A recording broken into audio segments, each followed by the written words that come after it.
साहब, एक बात चर्चाओं में सूत्रों के हवाले से चल रहा है कि आपने जनपद मुजफ्फरनगर की 6 विधानसभा सीटों में से 5 विधानसभा सीटों पर प्रत्याशी डिक्लेयर कर दिए।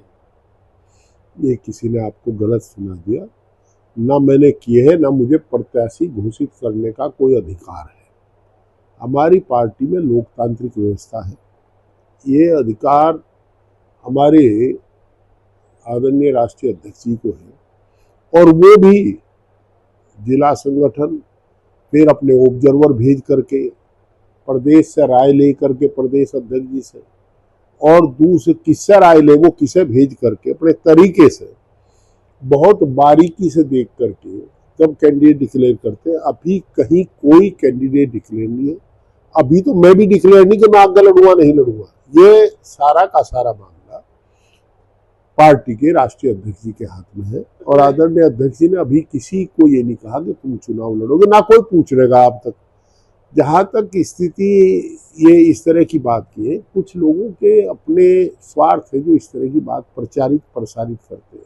आप प्रत्याशियों की बात कर रहे हैं, लेकिन नाम तक डिक्लेयर हो गए हैं। आपके बेटे के दोनों जगह से डिक्लेयर हो गया है कि पंकज मलिक चरथावल से लड़ेंगे और नील सिंह जो आपके बेटे है वो बढ़ाने वाले पोस्ट पर भी विवाद है जो अखिलेश यादव जी के साथ में आपके बेटे की है। ऐसा है, अखिलेश यादव जी हमारे सम्मानित अध्यक्ष हैं। अभी तक उन्होंने किसी से कोई कैंडिडेट की चर्चा नहीं की। कोई भी आदमी चुनाव में टिकट मांग सकता है, परंतु जहां तक मेरे परिवार की बात है, अभी तक केवल मैं और पंकज चुनाव की राजनीति में, निशांत कहीं चुनाव की राजनीति में नहीं है और ना चुनाव लड़ने का कोई मन है। ये केवल एक दरअसल में यहाँ एक षड्यंत्र चल रहा है। हम समाजवादी पार्टी में आए, कुछ लोग ये भूल जाते हैं कि समाजवादी पार्टी उसी लोकदल से बनी थी, या ये कहो कि उस लोकदल को संचालित करने में आदरणीय मुलायम सिंह यादव जी का बड़ा योगदान था, बड़ा विश्वास चौधरी चरण सिंह का उन पर था। ये देखिए कि ग्राम देवता ने धरती पुत्र को अपना राजनीतिक वो बताया। आदरणीय अजीत सिंह जी एक ध्वजवाहक बने एक तरफ आदरणीय मुलायम सिंह जी बने। हम पश्चिम की परिस्थिति बस आदरणीय अजीत सिंह साहब के साथ हैं। बाद में जब हर आदमी में घर में जब दो बर्तन हो खड़कते हैं, परिस्थिति बनी, हम उनके साथ चले गए। अब ना तो ये हमें 2 टिकट मिले, हम दोनों चुनाव जीत गए। और आपको याद होगा हमने चुनाव जीतने के बाद दोनों बार ये कहा कि वोट आदरणीय अध्यक्ष जी की थी, पार्टी की थी, हमने इकट्ठी करी है, डलवाई है, कार्यकर्ताओं ने डलवाई है, हमारा कोई सहयोग ही नहीं है उसमें। हमारा चुनाव की जीत में कोई योगदान नहीं है। कार्यकर्ताओं ने वोट डलवा दी। पार्टी की वोट थी, आदरणीय अखिलेश यादव के नाम पर वोट थी, वो इकट्ठी करके कार्यकर्ताओं ने डलवा दी, हम चुनाव जीत गए। परंतु सुन लीजिएगा, मैं बता रहा हूं आपको, कुछ लोगों को ये जीत हजम नहीं हुई। उन्हें प्रसन्नता होनी चाहिए थी कि पार्टी के दोनों सीट जीत के पार्टी है। नहीं, मैं ये नहीं कह रहा हमारी पार्टी के होते तो हमारे साथ रहेंगे, खुश रहेंगे, और वो किस पार्टी के मुझे नहीं पता भाई। अभी एक अभियान आया है आपको जयराम रमेश का कि कांग्रेस में होना और कांग्रेस का होना वो अलग अलग बात है। तो मैं ये कह रहा हूँ हमारी पार्टी के नहीं होंगे या पार्टी में आस्था नहीं होगी, व्यवस्था होगी। तो मैं ये कह रहा हूँ कि हमारे बारे में ना तो ये कह सकते कि ये लोग काम नहीं करते, ना नु कह सकते जनता के बीच में रहते, ना ये कह सकते हमारे पर कोई आर्थिक राजनीतिक चारित्रिक बेईमानी का आरोप लगा सकते। तो क्या कहेंगे कि ये तो सारे चुनाव यही लड़ेंगे। 96 में मेरे विरुद्ध एक प्रचार हुआ था कि सारे चुनाव यही लड़ेंगे। अच्छा, लड़ते भी अभी थे, प्रमुखी भी, जिला पंचायत भी, DCDF भी, बैंक भी। तो हमने तभी तय किया था कि नहीं लड़ेंगे। तो कुछ लोगों को मजा आता है।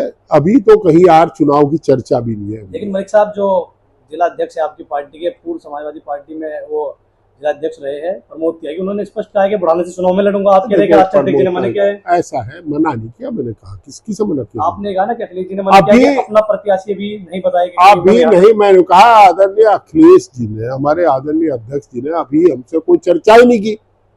मैंने कहा मेरे से कोई चर्चा नहीं की। प्रमोद त्यागी जी वरिष्ठ नेता, बड़े भाई हैं हमारे, और हो सकता है कि उनका नाम डिक्लेयर कर दिया होगा, ये तो आदरणीय अध्यक्ष जी जाने, तो राम जाने भाई। परंतु मेरी जानकारी में मुझे अभी नहीं कहा गया किसको हम लड़ाएंगे, मुझे ये नहीं कहा गया तुम कहाँ से लड़ोगे, और मैं लड़ भी नहीं रहा, मैं तो पार्लियामेंट में हूँ, मैं क्यों लड़ूंगा। तो ऐसे कुछ नहीं, आपका नाम नहीं हो तो अलग लोग। समाजवादी पार्टी एकजुट है। कुछ साथी जो है हताश और निराश साथी, जो जिनको जनता ने नकार दिया है, वो पार्टी के कुछ लोगों को उकसा करके उनसे याद दिलाते रहते हैं, बाबा प्रमोद जी भी हमारे नेता हैं, हमारे साथी हैं, और जो पार्टी अध्यक्ष तय करेंगे उसमें साथ रहेंगे। परंतु इतना मैं बता दूं, हम 2027 में सरकार बनाने जा रहे हैं, और सरकार बनाने में महत्वपूर्ण योगदान कैंडिडेट सिलेक्शन का होगा। और हमारी पार्टी कोई ऐसा, मैं नहीं, हमारी पार्टी कोई ऐसा हल्का कैंडिडेट नहीं सेलेक्ट करेगी, चाहे किसी का हो, चाहे किसी के परिवार का हो, चाहे मेरे परिवार का हो या किसी और के परिवार का हो, उसको नहीं सेलेक्ट करेगी अगर वो जीतने की स्थिति में नहीं है। हम जिताऊ कैंडिडेट लड़ाएंगे, ऐसा हमारी पार्टी का संदेश है। और हमारी पार्टी लोकतांत्रिक व्यवस्था की पार्टी है, सबसे राय लेंगे, वो लड़ेंगे। अब किसको ये काम सौंपेंगे राष्ट्रीय अध्यक्ष जी, वो तो 26 है, अभी नहीं आया, अभी तो 27 में बताएंगे। मलिक साहब ये कहा जाता है ना कि अखिलेश जी के पास अगर यहाँ से कोई जाता है तो अखिलेश जी कह देते हैं कि हरेन मलिक से मिल लो, यहाँ मत आया करो। नहीं, ना, ये सब गलत कहते हैं, वो सबसे मिलते हैं यार, और सबसे कम मिलने वाला मैं हूं। अगर हाउस के मिलने को छोड़ दूं तो मैं सबसे कम मिलने वाला हूं, सबसे कम मैं जाता हूं, क्योंकि अध्यक्ष जी की जो आइडियोलॉजी है, तो राजनीति में मैं भी 49 साल हो गए, मैं भी जानता हूं कि किसके कैसी मानसिकता है। वो बहुत साफ संदेश है, उनका काम करो। वो ये भी कहते हैं कि आप अगर रोज लखनऊ रहेंगे, रोज दिल्ली रहेंगे तो क्षेत्र में कब रहोगे। वो लाइक ही नहीं करते कि उनके पास जाकर के घेर के बैठे। और भाई जमीन के आदमी है, देखो बात सुन लो, माफ करना, कहीं ओरा चल जा धुप्पल, पर यह तो जमीन के आदमी, इन्हें आप ताज्जुब करोगे।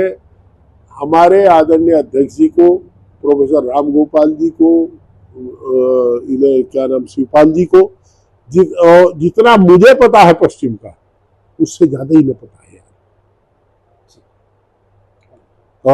आदरणीय जो भी है अध्यक्ष जी जो आदेश करेंगे उसका सब पालन करें। पूरी पार्टी एकजुट है, टिकट वो तय करेंगे और लड़ेंगे, हम सब फिर लड़ाएंगे। भाई मेंबर पार्लियामेंट होने के नाते मेरा दायित्व है कि सबको लड़वाऊं, सबके लिए काम करूंगा, क्योंकि मैं सब ने जिताया हूं, पार्टी ने जिताया हूं, पार्टी की वोट है, तो मैं भी पूरा पार्टी के लिए काम करूंगा।